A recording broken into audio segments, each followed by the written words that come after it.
راہ اور حق اور زندگی میں کوئی میرے وسیلے کے بغیر باپ کے پاس نہیں جا سکتا۔ پیدائش اس کا 3 باب اور اس کی پہلی آیت سے آخری آیت یعنی 24ویں آیت تک۔ اور سانپ کل دشتی جانوروں سے جن کو خداوند خدا نے بنایا تھا چالاک تھا، اور اس نے عورت سے کہا، کیا واقعی خدا نے کہا ہے کہ باغ کے کسی درخت کا پھل تم نہ کھانا؟ عورت نے سانپ سے کہا کہ باغ کے درختوں کا پھل تو ہم کھاتے ہیں، پر جو درخت باغ کے بیچ میں ہے اس کے پھل کی بابت خدا نے کہا ہے کہ تم نہ تو اسے کھانا اور نہ چھونا ورنہ مر جاؤ گے۔ تب سانپ نے عورت سے کہا کہ تم ہرگز نہ مرو گے، بلکہ خدا جانتا ہے کہ جس دن تم اسے کھاؤ گے تمہاری آنکھیں کھل جائیں گی اور تم خدا کی مانند نیک و بد کے جاننے والے بن جاؤ گے۔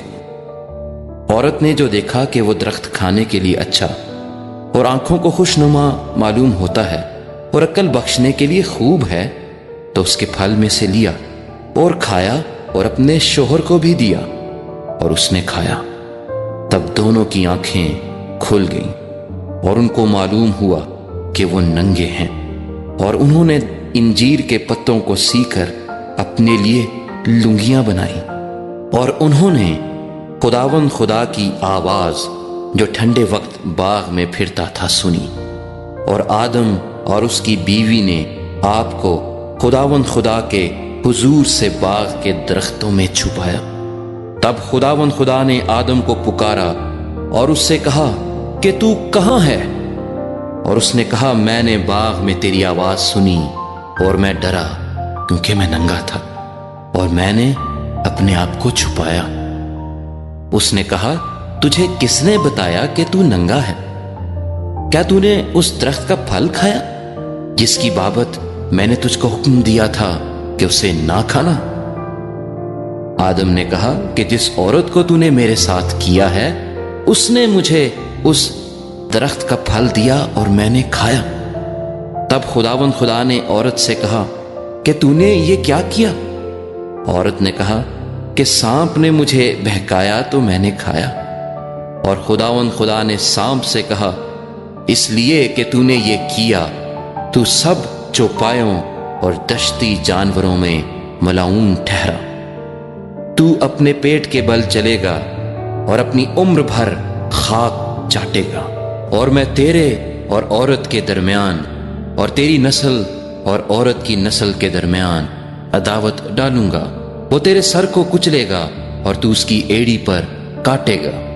پھر اس نے عورت سے کہا کہ میں تیرے درد حمل کو بہت بڑھاؤں گا، تو درد کے ساتھ بچے جنے گی اور تیری رغبت اپنے شوہر کی طرف ہوگی اور وہ تجھ پر حکومت کرے گا۔ اور آدم سے اس نے کہا، چونکہ تو نے اپنی بیوی کی بات مانی اور اس درخت کا پھل کھایا جس کی بابت میں نے تجھے حکم دیا تھا کہ اسے نہ کھانا، اس لیے زمین تیرے سبب سے لعنتی ہوئی۔ مشقت کے ساتھ تو اپنی عمر بھر اس کی پیداوار کھائے گا، اور وہ تیرے لیے کانٹے اور اونٹ کٹارے اگائے گی، اور تو کھیت کی سبزی کھائے گا۔ تو اپنے منہ کے پسینے کی روٹی کھائے گا جب تک کہ زمین میں تو پھر لوٹ نہ جائے، اس لیے کہ تو اس سے نکالا گیا ہے، کیونکہ تو خاک ہے اور خاک میں پھر لوٹ جائے گا۔ اور آدم نے اپنی بیوی کا نام ہوا رکھا، اس لیے کہ وہ سب زندوں کی ماں ہے۔ اور خداوند خدا نے آدم اور اس کی بیوی کے واسطے چمڑے کے کرتے بنا کر ان کو پہنائے۔ اور خداوند خدا نے کہا، دیکھو انسان نیک و بد کی پہچان میں ہم میں سے ایک کی مانند ہو گیا، اب کہیں ایسا نہ ہو کہ وہ اپنا ہاتھ بڑھائے اور حیات کے درخت سے بھی کچھ لے کر کھائے اور ہمیشہ جیتا رہے۔ اس لیے خداوند خدا نے اس کو باغ عدن سے باہر کر دیا تاکہ وہ اس زمین کی جس میں سے وہ لیا گیا تھا کھیتی کرے۔ چنانچہ اس نے آدم کو نکال دیا اور باغ عدن کے مشرق کی طرف کروبیوں کو اور چوگرد گھومنے والی شعلہ زن تلوار کو رکھا، کہ وہ زندگی کے درخت کی راہ کی حفاظت کریں۔